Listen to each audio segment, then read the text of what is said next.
तुला जपायचे रे आता सांग पाणी गरम करून ठेवले जरा त्याच्यात पास्ता टाकून लपायचे पास्ता हे शिजलेला आहे. आता आता ह्याच्यातलं पाणी आपण ओतून घेऊ. मन धागा धागा जोडते नवा पास्ता करण्यासाठी शिमला मन मिरची, धागा कांदा, धागा गाजर. रेशमी दुआ मन धागा धागा जोडते नवा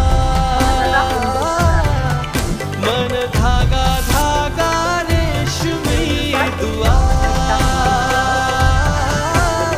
सॉसला टाकून घेऊया. दोन्ही पण सॉस टाकून आता आपण शिजवलेला पास्ता ना टाकून घेऊया. आपण कोथिंबीर टाकून घेऊया. किती सुंदर दिसते ना रंगी. सुंदर टेस्टी दुपारसाठी मुलांसाठी